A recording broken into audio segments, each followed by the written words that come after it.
All right, listen. I want to change things up a little bit today. We're gonna talk about some stuff, and we're gonna talk about Jesus is. But here's what I want you to know: that I believe that God is setting the stage for Vision Sunday. It's very interesting to me how we preach an expository way here, and not always. Sometimes we'll teach. You say, "Hold on, back up. What does expository mean?" It means verse by verse. And so we're going through the book of Mark right now, okay? And you'd say, okay, so like, how does that work if you feel there's a message that needs to be taught? Well, sometimes we take a break and we talk about something, but for the most part, we try and stick with where we're at in the gospel or in the book that we're in the moment. And we're going to do the same today, but other times we'll teach topically. We'll teach on certain hot topics that are really kind of affecting you and I today, in our day, in our world. But today I really want to approach this in a way that says, I think that God has some things he wants to say to everyone in the room. Everyone in the room. And I think that it might not be the same for everyone today.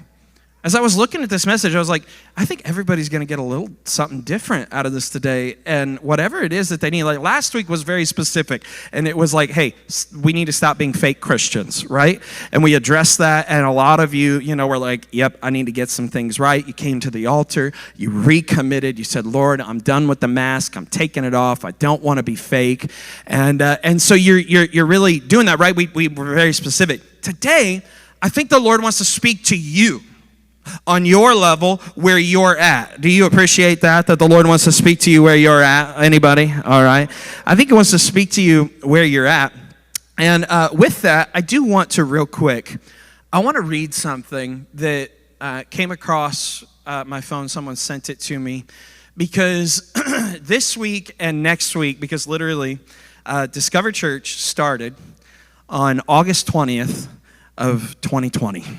August 23rd of 2020. And so this week and next week is kind of like that 6 month mark, or 6 year mark. It's not been 6 months. I promise you, it's not been 6 months. Oh man, maybe 60 years. No, 6 years. It's been 6 years, right? And here we are at the 6 year mark, and I've had someone send me something, and I just want to read it for you because I think that it's important that the longer you're in one spot, some of you are new to Discover, others of you have come, others of you have been here for years.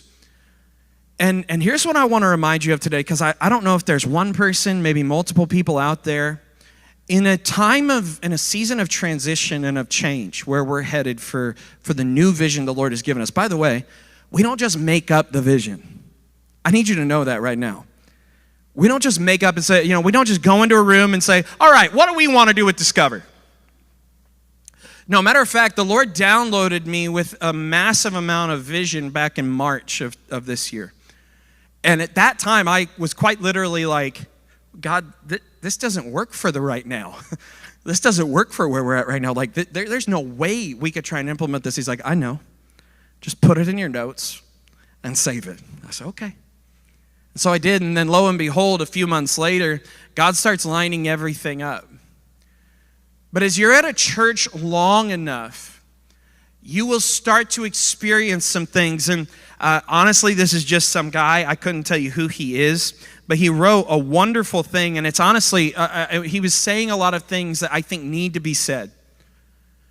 And it's literally almost like a letter to the church. If you know anything about the Bible, the most of the New Testament are actually letters to the church. And they're letters to local bodies, to local churches. I believe that this is almost one of those in modern times. So hear this today. If you belong to a church long enough, better lock in. If you belong to a church long enough, eventually it will disappoint you. Someone will make a decision that you disagree with. A ministry you love will change. A song you dislike will be sung. Yeah, that's not you, right? You like all the songs, right? Someone will overlook you. The pastor will disappoint you. People you trusted will hurt you. But not every disappointment is evidence that we need another church. Sometimes disappointment is where discipleship begins.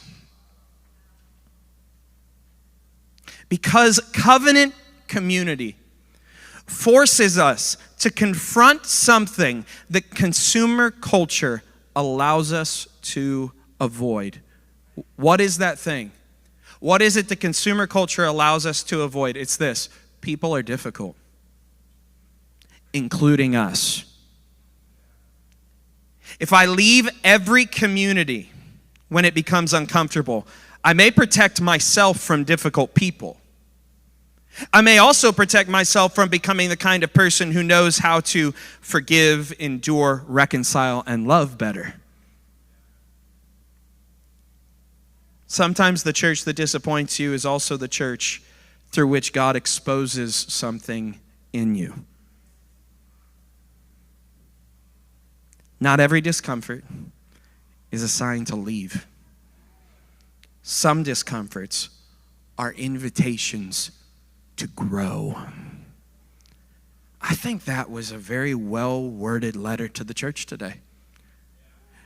And here's what I can tell you. I have been in Decatur a cumulative almost over 10 years now. And what I know of Decatur is this, is if a church upsets you, you leave and go to the next one. It's easy. There's 1,000 churches. Say 1,000? Well, there might just be a handful that you would line up with and agree with, but I just need you to know, I think that, understand this, what we're doing as a leadership is, even with Vision Sunday, when I say it's about you, is because it's an invitation for you to go on a journey that you've never gone on before. And I'm going to tell you this right now. You've never gone on this journey before. Why? It's fresh vision. You've never heard it before. You don't know what this is. As a matter of fact, I can tell you this. It's unlike anything in this area. And I think God wants to use you. Listen, in your life, you measure everything. You measure everything. You measure money, right? And I mean, you measure it, you count it, you keep track of it, right? You measure, progress through things like grades, all right? School's starting, come on, all right?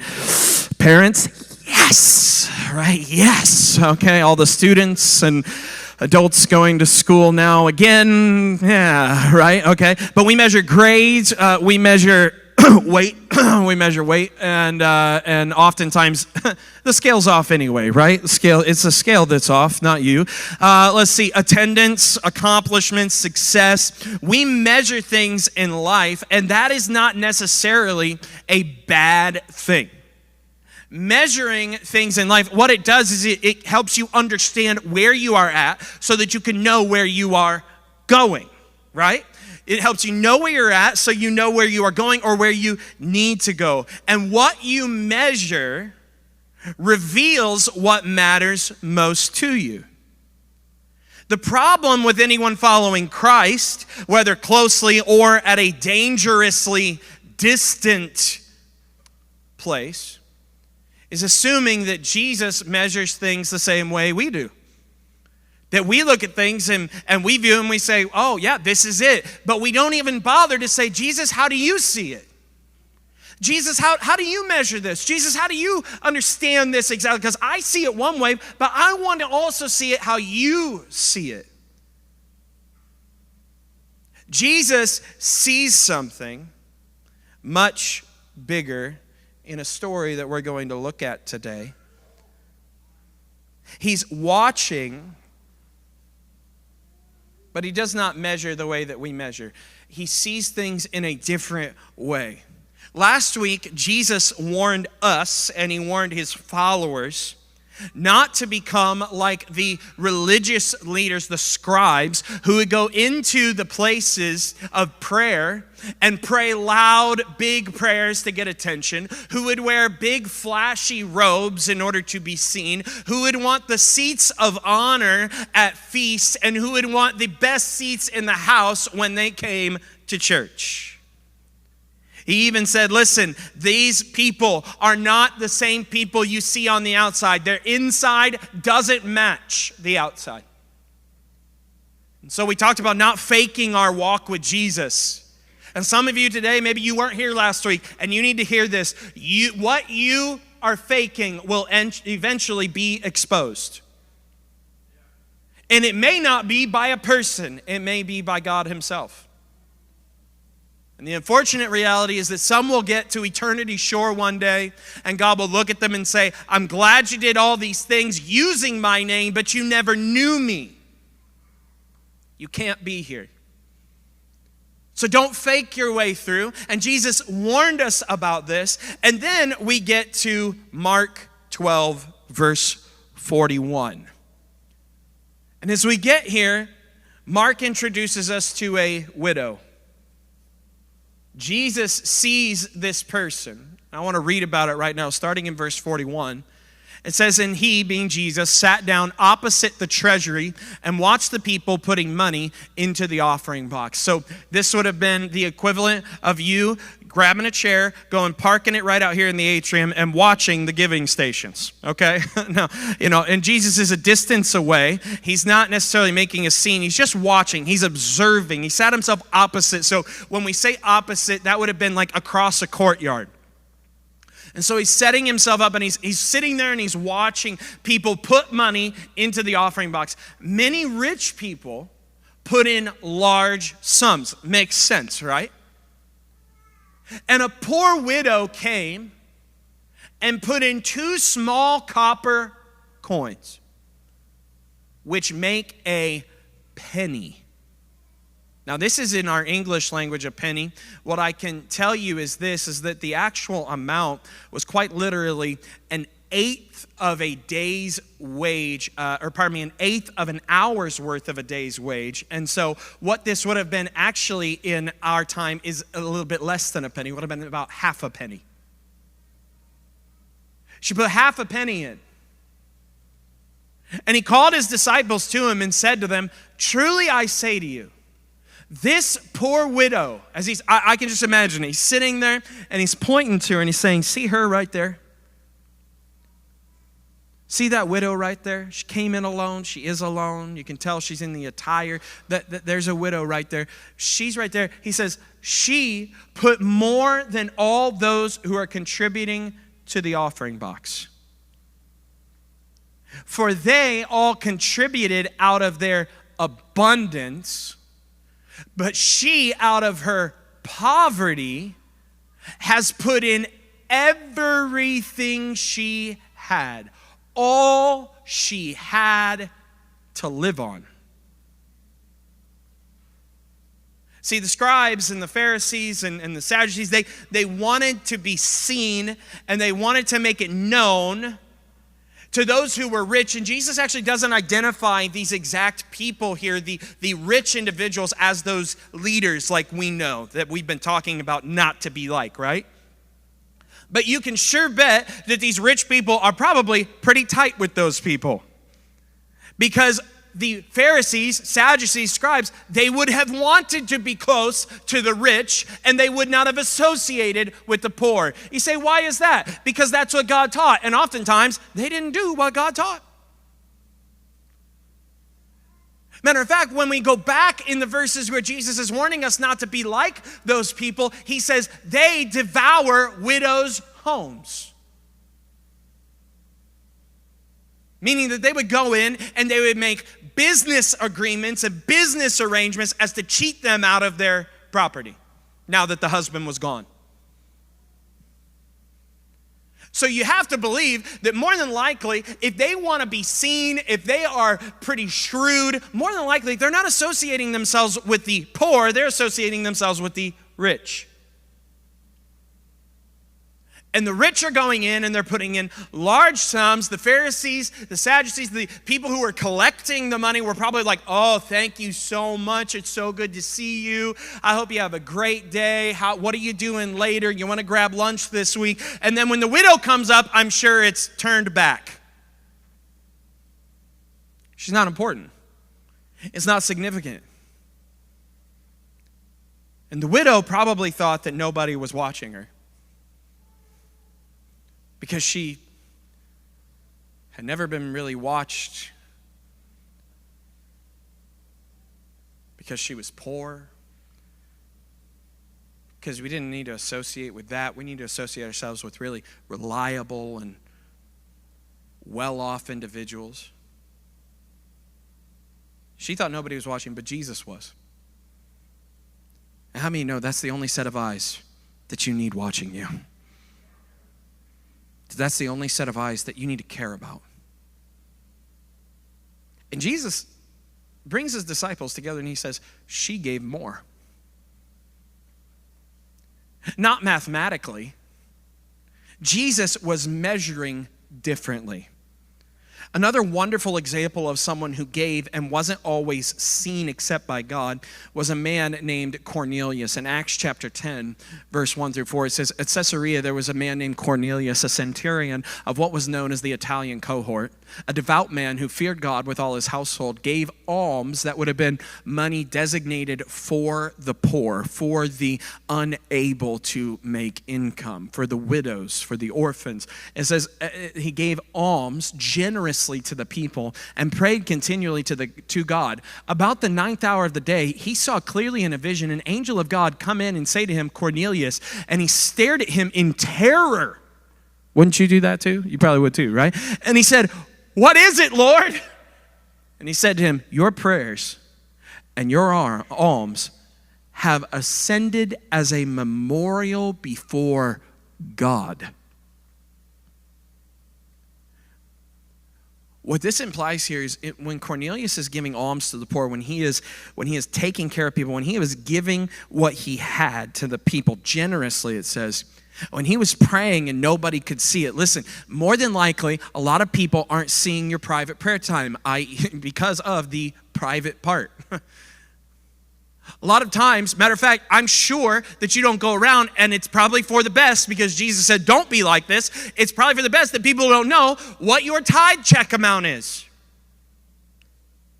It's probably best that people don't know when you're giving a special offering. Jesus said, when you go to give with your right hand and don't let your left hand know what the right hand is doing. He was trying to make a point and saying, you need to do this in a way that is sacred because it's for nobody but God. And Cornelius does this, and then the angel of the Lord shows up and he says, hey, I just want you to know God sees that. God sees what you're doing. God sees what you're giving. God sees your prayers, and it ascended to him like a memorial. I think today people will, more than not, they won't give of their time, their money, their resource, their energy, simply because they either believe one of two things. You ready? If you're not giving, if you're not generous, if you're not someone who is trying to be there for others, be there for God, do what God asks, and really pour out of yourself, there's typically one of two categories you fall in. You either think that what you have is enough, or rather is not enough, so you need to get more. You need to hold on to everything you can. That's the first category. The second category is this, is that they think that what they have is better in their own hands than in God's hands. That you'll give to God the little bit because, well, God can have that, but I need the rest. So you either don't think you have enough to give, and I find people do that all the time. Oh, I just can't afford to tithe. I just can't afford to be there. I just can't afford to help. I just can't afford to stop. I'm working 10, 11, 12, 13-hour shifts. Okay, what are you doing with those 10, 11, 12, 13-hour shifts? Because you can give throughout those 10, 11, 12, 13 hours. You say, well, you want me to stop and go to the giving portal and do that to discover and give away? I'm not talking about your money only. Talking about what about the message of hope that you have inside of you? Are you giving that away as freely as you would give $1 to a homeless person on a street corner? Some of you look at the homeless on the street corner and you have more compassion for them than the person that accidentally bumped into you in a car at Walmart. And yet both of them are potentially going to hell and need you to give them something. Give them what? The message of hope. The message of Jesus. But some people will just hold on to what they have. They won't let it go. So let me ask you this. If that's how we see it, how does Jesus see it? First thought is this. Jesus sees what others overlook. Jesus sees what others overlook. Listen, I said it in that letter that individual wrote. They said, if you're at a church long enough, you will be overlooked. And I'll say it this way. I also just want a little plug here. Like, a lot of things are coming down the pipe after Vision Sunday that are going to change the way you can even connect with people here. But you will only connect with people as much as you allow yourself to. Thank you, all three of you. Thank you. I appreciate that. You will only connect as much as you allow yourself to connect. You only have relationships if you are the other 50% of that relationship. A lot of people want 90-10 relationships, 80-20 relationships. No, relationships are 50-50. It's a two-way street. It's meet in the middle. It's not you do all the work and I'll just benefit from it. So, okay, that's neither here nor there. But if you feel overlooked, don't forget, Jesus isn't overlooking you. Jesus hasn't overlooked you. Jesus sees you. And he not just sees, listen, yeah, he sees the good stuff, but he also sees kind of the bad stuff. And he sees the middle of the road stuff, and he sees where you are trying and where you're not trying, and he sees it all. He is omniscient. He knows your very thoughts. He knows your very actions. He knows what you're doing in public and in private, and that's why it's important not to be a fake Christian. Because to him, there are no boundaries, there are no doors, there are no walls. He sees right through down to the very core of you that is you.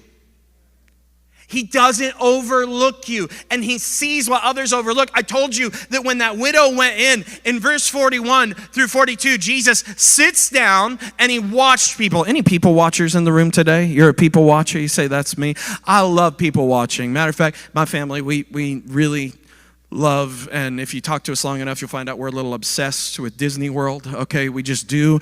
But one of my favorite things to do is to go, there is a specific bench. You say, oh my Lord, you are crazy. Yeah, a little bit. Okay, but we go to Hollywood Studios. Okay, it's one of the best parks. It's amazing, right? And we sit down on this very specific bench on Hollywood Boulevard, right? And we sit there and we will just watch people.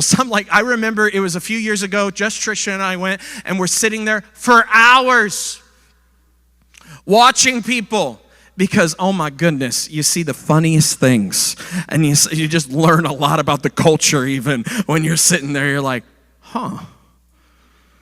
okay, that's where we're at today. All right, and you're also like, those kids need their parent. Where's their parent? Get somebody find them their parent right now, okay? You just learn a lot. Anyway, but Jesus, apparently, I have a lot in common with Jesus. He likes to watch people, okay? He likes to sit down and watch.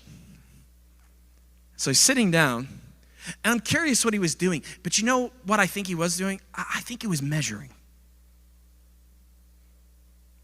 I think being omniscient, knowing all that the people had to give, he was aware that when those rich people went up to that offering box and gave what they had, that it wasn't a sacrifice for them. Matter of fact, it was like nothing, just pocket change.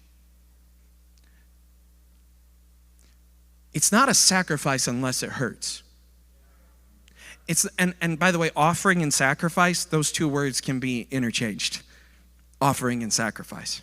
Because you offer up something without reservation, and you say, yeah, I do own this, I do have this, it is mine, it belongs to me, but I am offering it up, I am giving it over. And yeah, I'll probably miss it. But it's better in your hands, and it's better to give to you than it is to give to me. And so he's watching, and he's thinking, man, all those rich people, he watched them, I'm sure, just one after another. They went in with their little coin bags, and they went in and they plopped them down real, loud, so that they went ching right on the, counter. And he's like, man, they had so much more they could have given. Man, they have so much more they could have offered. And I don't want you to get hung up on the money thing, because you and I both know that Jesus was more than likely not just measuring their money. He was measuring, therefore, their heart. He was saying, you didn't give as much of your money because your heart is unwilling to give.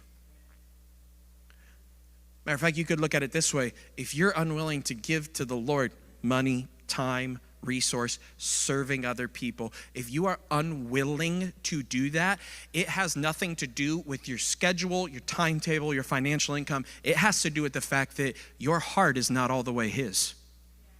Because if your heart is all the way His, then that means everything you have is all the way His. Everything. We've got to really get into this mentality. Everything we have is His. And Jesus doesn't overlook people. He's not overlooked. Listen, you might be here today and you're like, I am in abundance. Then you need to give, not from abundance. You need to give sacrificially. Not just money, but of your time, resource, and energy. Some of you have hours upon hours upon hours upon hours that you could be investing into the lives of people, making sure they go to heaven instead of hell. But you got your favorite show you got to binge. But you got to go do this. You got to go do that. Well, family. I heard somebody tell me recently, they said, well, you know, I just don't understand how you expect people to do this. They have families. And my only thought was, I had two thoughts actually. One, well, why aren't you involving your family in your serving, in your giving, in your loving, in your care? Why is it just a you thing? Why isn't it a we thing? But then secondly, also, you say, you can be busy with all the wrong things. You can be busy with all the wrong things. And yes, to those who would nitpick and say, well, God can use anything for His glory. Well, God can use me anywhere I go, right? Yes, but will you let God use you anywhere you go? Will you let God do what He wants to do through you? That's the question. Jesus watched as people gave. He noticed the poor widow with only 2 tiny coins. Nobody else noticed. Nobody applauded her. Nobody announced her gift. Here is the widow, giving all that she has. No, matter of fact, they probably were like, oh, you can just leave it there on the counter. That's fine. It meant nothing to them. It meant nothing. And it would mean nothing to you and I. I mean, you'd say, no, Pastor Noah, I would really care if that happened. No, you wouldn't. No, you wouldn't. Here's why. Because we measure differently. We measure differently.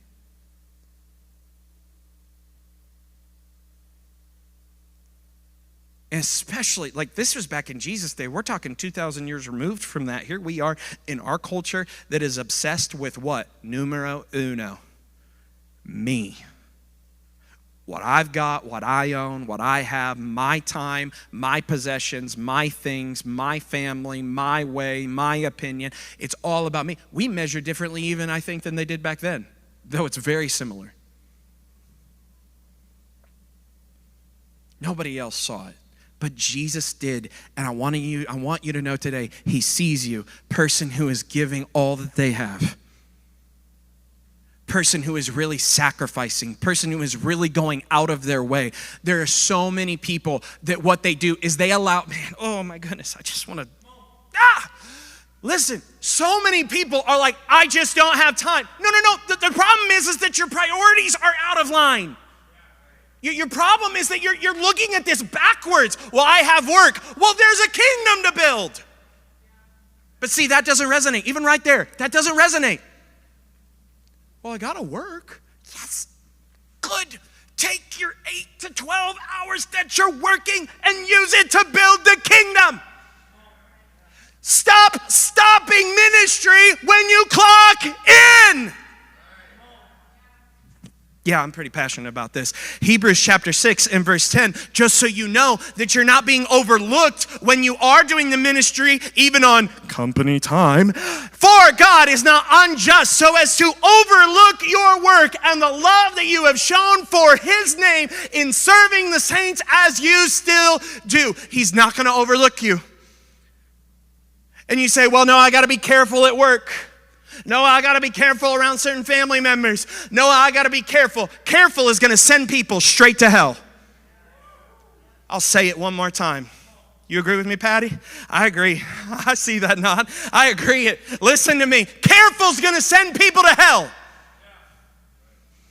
Whew, Lord. I got to take this message on the road. There are things that you've done for God that nobody has noticed.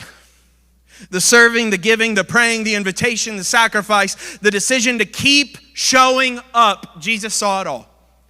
So don't think that it went in vain. Don't think that, well, nobody here cares for me. You're right. That may be absolutely true. And it may absolutely be a mistake on everyone else's part. But he didn't overlook you. He saw you. So don't say everybody. Say everybody but one. Everybody but one. Listen to this. People notice what is impressive. Jesus notices what is faithful. People notice what is impressive. If you have something to offer them, all of a sudden, ooh, they want to grab a hold of you. Ooh, they want to be friends with you. Oh, you've got this many Instagram followers. Oh, you go to this place that costs a lot of money. Oh, you know about this thing. Oh, you're close with that person. Oh, you have this. People will flock to what's impressive. Jesus is looking for what is faithful. So the question is, will you be faithful or will you be impressive? Will you be faithful or will you be impressive? Unfortunately, the reality is there's also a third option there between faithful and impressive, and that's just lazy. That we actually don't try and do either. Oh, I don't really care about impressing people, but you're also not really worried about being super faithful to God.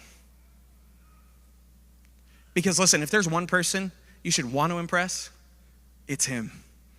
If there's one person, and you say, oh, so how do I do that? Do I make more money? Do I do that? No, you give everything you have to him. You're waking, you're breathing, you're sleeping, you're walking, you're talking, you're working, you're hanging out, you're fun, your laughter, you're crying. You give everything to him. There's a famous story told of President Kennedy visiting NASA and asking a janitor what he was doing. A janitor. He was asked, what are you doing? As President John F. Kennedy was walking the halls of NASA, he comes across a guy who's probably got a mop. You know, you can just see it now. He's in the janitor, one piece, suit kind of thing. He's right there, and he's like, all right, what do you do here? Everybody around him going, what's he do here? He's got a mop in his hand, man. Like, what does he mean, what's he do here? And the man answered so clearly, Mr. President, I'm helping put a man on the moon.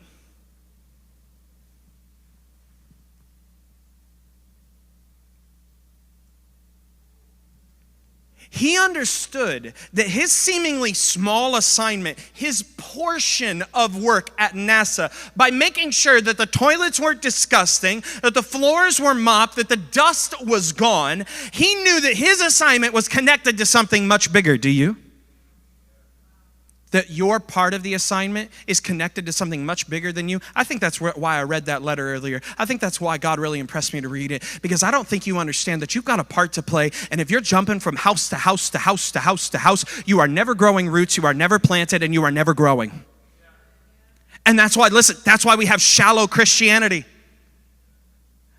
That's why we have a world that is overtaking us instead of us overtaking it. How many of you want to overtake the world with Jesus? Come on. I need to hear you today. I want you to say it. I want to say, yes, that's me. I want to overtake the world with Jesus. I don't want to be overtaken by the world anymore. Man, I got to keep moving. Sometimes here at church, when serving or thinking about serving, we say, I'm just greeting, I'm just helping kids, I'm just running a camera, I'm just inviting somebody, I'm just offering. No, you are participating in something eternal. And if Jesus sees it, therefore it matters. So remember this, if Jesus sees it, it doesn't have to be seen by anyone else to matter. The things that you're doing, not just for this house, but in your family, at your work, the offerings you're giving, the tithe that you're giving faithfully, not because you want to, because he told you to. When you do that, nobody else matters. It's just him. Number 2, Jesus measures differently than we do. Not only does he not overlook you, but he measures what you have, what you do, what you give differently. I think that one very clear evidence of this is, let's just take sin for an example. Scripture shows us that no sin is greater than the other, and it only takes one to keep you out of heaven for eternity. In our eyes, we view sin on a scale. You would view murder as a much higher offense than lying. You would view adultery, cheating on your spouse sexually with another person, you would view that infinitely greater than cheating on a test or lying on your taxes. But Jesus measures differently. Look at it in verse 43 of Mark 12. It says, the poor widow has put in more than all those who are contributing to the offering. More than all of them. This was a combining. He's saying, she has put in more than all of those rich people who just went over there, combined. You say, then what's the point? No, it can't. I mean, what if I just give a little? Well, see, that's the problem. She wasn't giving a little. You're not hearing it correctly. She wasn't giving a little. She gave everything she had, even for that day. She would not have enough money to go to McDonald's and get a single cheeseburger. Some of you are like, me too. Hey, inflation, right? Okay, so like here we are. But listen, Jesus is saying she gave more than all of it because she didn't just give a little bit, she gave everything she had. That's all she had left. And she didn't have a husband that was going to come home with a paycheck that day. And she didn't have, obviously, a consistent amount of work or anything. She would have been left to the care of children or family members. And if there weren't those there and the friends didn't take care of her either, then she's on her own. Financially, she didn't give more than everybody, but Jesus said she did. Because they were measuring the amount, Jesus was measuring the sacrifice. They gave out of abundance, and she surrendered everything. See, we measure the size of a gift. Jesus measures the size of the surrender. He's saying, how much are you surrendering to me? 5%? 10%. Some of you are like, I feel like I'm giving 100% of my energy to God.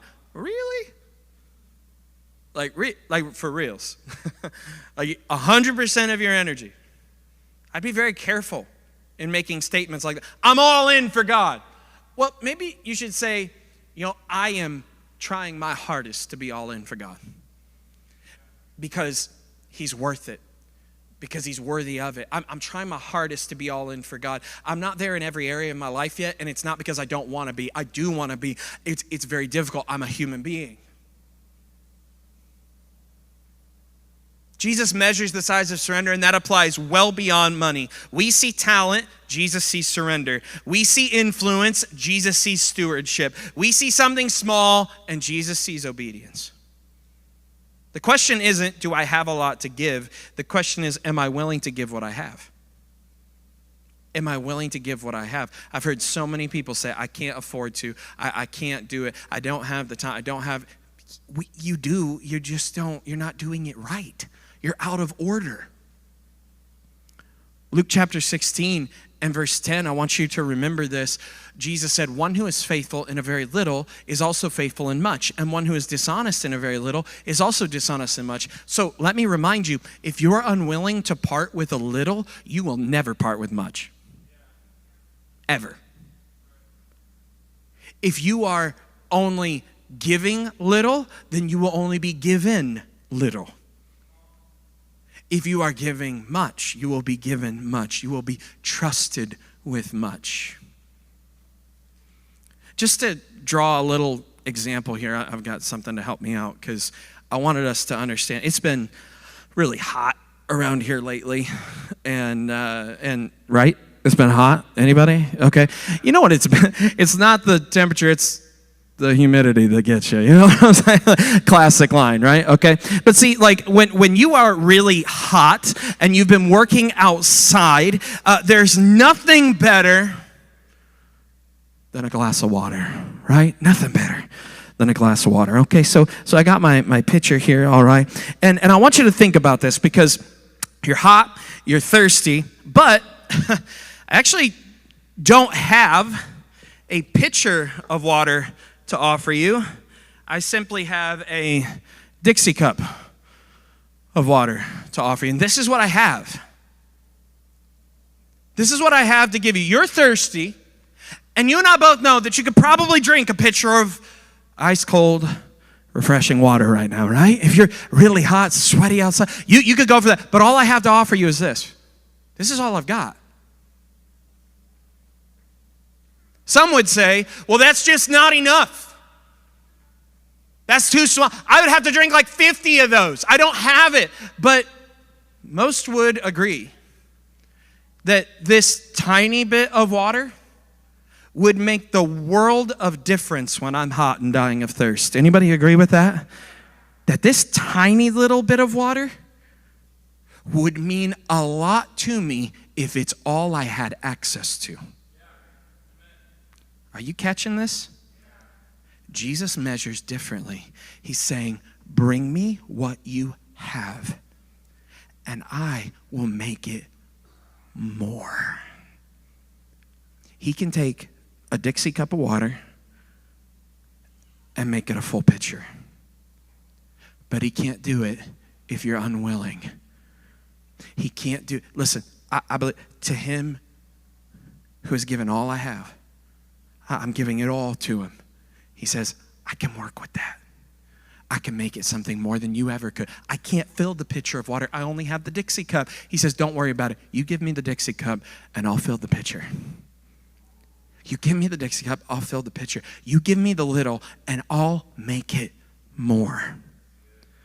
What seems insufficient in comparison is more than enough when surrendered to Jesus. Let me break that down for you real quick. What seems insufficient in comparison? Well, I just don't have enough. I don't have as much as they have. I can't possibly do that. I couldn't. It's not within me to do that. You know, it's good that other people can do that. I'm glad other people can sacrifice that much. I'm glad other people can tithe because I just can't. I'm glad other people can serve because I just can't. I'm glad that we have people like pastors and leaders who are willing to see people saved because I just can't. I just don't know how to minister to people. See, what seems insufficient in comparison is more than enough when surrendered to Jesus. So when you surrender your ability to speak to Jesus, he'll make the words come out of your mouth better than you could. When you surrender the little bit of finance that you have to the Lord because he told you to, he didn't just ask you to, he told you. When you do that, he will make it so that you are not in need. You may still want, but he didn't promise to give us all that we want. He promised to give us all that we need.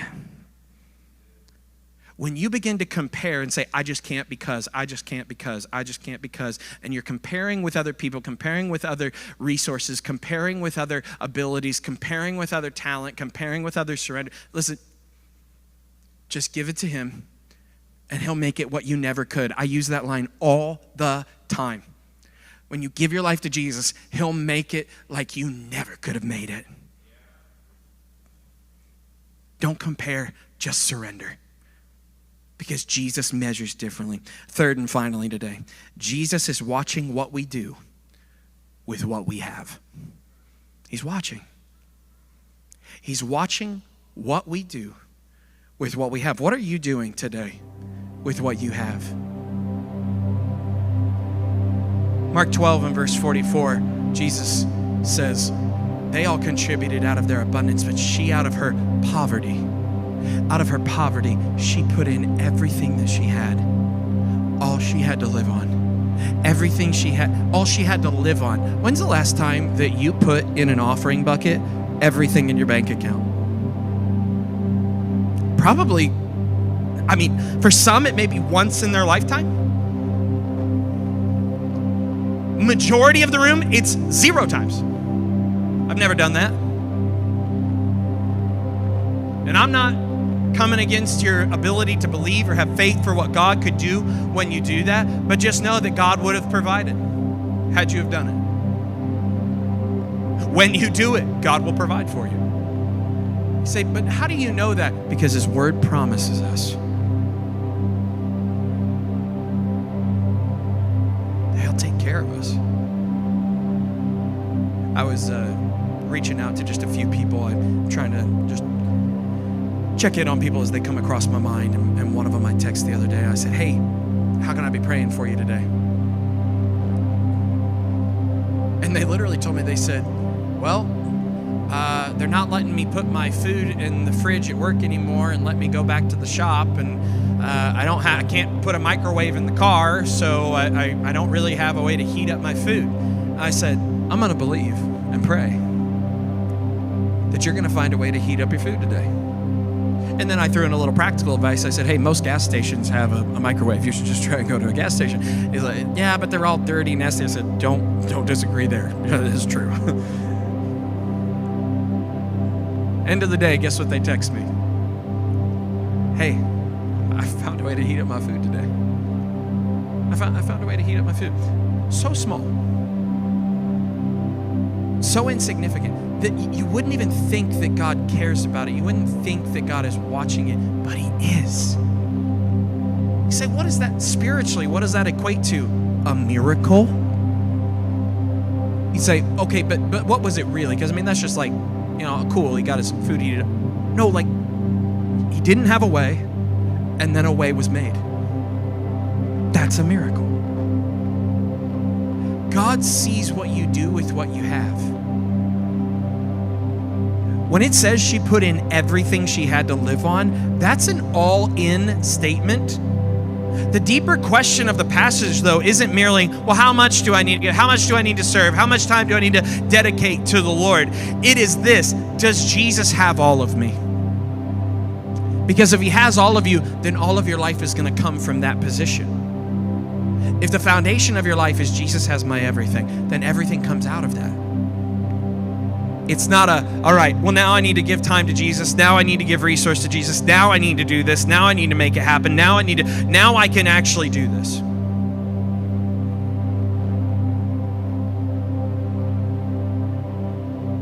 No, it needs to be, Jesus, I'm going to go do this thing now, but you're going with me.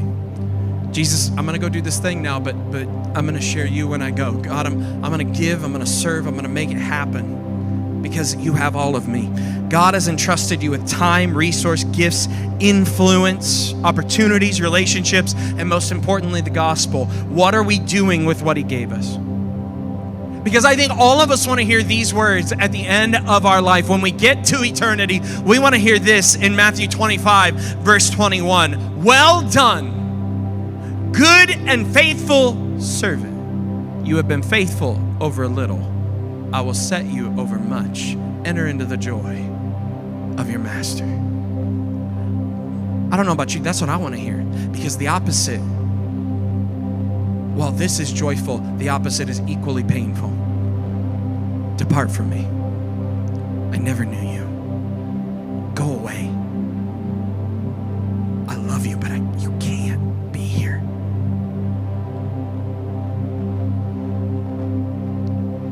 Jesus doesn't say, well done, good and famous person. He doesn't say, well done, good and impressive person. Well done, good and wealthy person. Well done, good and time managed well person. Well done, good hard worker at your company. Well done, good and faithful student at your school. He says, well done, my good and faithful servant. 2 words. 1, faithful.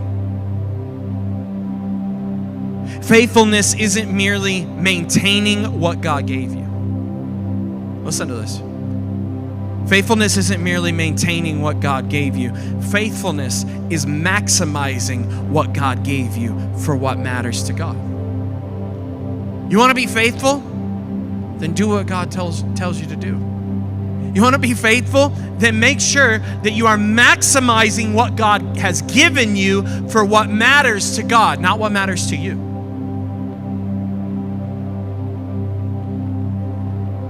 The second word there, though, is servant. Servant. Well done, my good and faithful servant. Servanthood isn't easy. If it was, it would be called do what feels easy-hood. Servanthood isn't easy. If it was, it would be called do what feels good. What did I say? Do what feels easy-hood. Just do what feels easy. Hey, listen, well done, my good and faithful person who did what they wanted to. No, a servant does what the master tells them to do, not the other way around.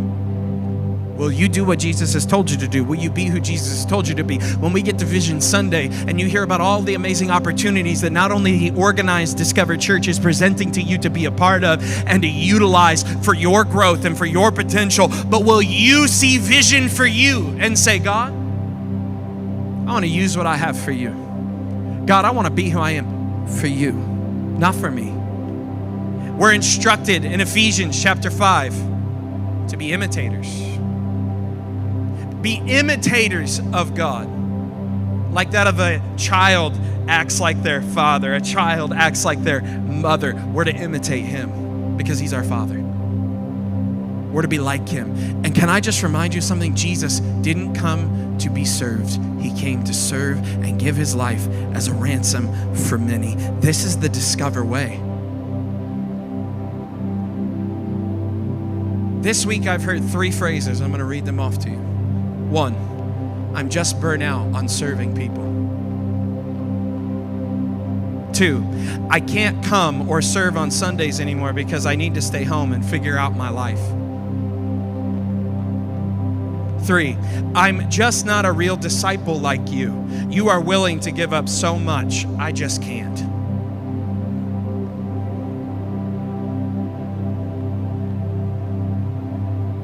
Here's what I can say. As the shepherd, I am terrified because I've heard these phrases said to me by my sheep. And perhaps you've said them. Perhaps you've thought them. I'm going to tell you right now, number 1, you can't get burnt out on serving. Well, you don't know. You've never been in my position. No, the only way you can get burnt out on serving is if you burn out with the Lord. You don't like it? You can go and look at his word. He came not to be served, but to serve.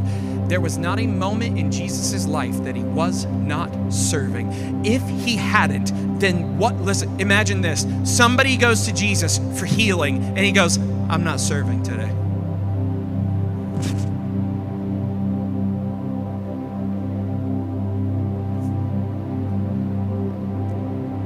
Somebody goes to Jesus and says, I need a miracle. He says, I'm not doing those today. I've got too much to do. I've got places to be, people to see. That's going to cost me too much. Jesus stopped at every point to help everyone he ever could because he knew his time was as limited here as your time is limited here. And he said, I'm going to serve, I'm going to give, I'm going to be faithful with what my Father has given me. Listen, to those who'd say, I just can't come to church anymore, I need to figure out my life. This is where you figure out your life. This is essential. You are taught the word that literally is the navigation manual for your life. But it doesn't stop there, because I need to tell the church something today. A shepherd leads the sheep to the grass and the water. They don't spoon feed it into their mouths. Ooh. So do you know what that means? I'm not going to be at your house tomorrow. Some of you are like, thank you. I'm not going to be in that meeting with you to tell you how you should respond or act according to God's word. Whose responsibility is it when you leave this place to keep eating what you have been led to and drinking from the waters you have been led to? It's you. As I am responsible for making sure I'm fed, I'm watered like I need to be. To those who would say, I'm not just a real disciple like you, then you're not a disciple at all. And it's not because you're not like me. It's because you uttered the words, I'm not a disciple like you. So many people want to compare pastors to the ordinary people out there. The ordinary people, whatever that means. I want you to know something. Ready? Big secret. I'm not called to a higher standard than you are. Now, wait a second. Yes, you are. I remember a scripture that specifically says you're held to a higher standard. Go read it again. You know what it's going to say? They're held to a higher standard for what we teach. Not for how we live. Not for how we act. Not for how we behave. I am no different than you. This message is as much for me as it is for you. We're here to give all that we have for God, and I am willing to lose people to accomplish that mission. I don't want to. I really don't. Like desperately, I don't. But I'm willing to. Why? Because I know what God has called this house to do and this house to be. And that's to be people that will give everything and not hold back. And we will only be as strong as the weakest link. So let's all get strong together. And let's give everything together. And if you're not gonna even try to get there, here's all I'd ask. Just don't be a hindrance to it. Don't be a hindrance to what God wants to do through others who are willing. Because to those of us that are willing, we are gonna go the distance, baby. Come on. We're not gonna stop. And if you can say, I'm too tired, I'm too this, I got too much going on, I got that. God bless you. I love you so much. I'll see you next Sunday. But we're going to keep going. These are messages where a pastor feels like he shot himself in the foot. Prove me wrong. Prove me wrong. I want to be proven wrong. Because I want to see God's people be God's people and do what he's told them to do. Jesus is measuring and watching what we have to see what we'll do with it. What will you do with what you have? Will you give it to him like the widow who gave everything? Some of you today, you literally, as a physical thing, you might be challenged to do just what she did. Oh, I don't know if I can do that. You're right. You can't. But he can. You have this. And he'll make it this. Do everything you can to get God's attention and get other people to him. Amen.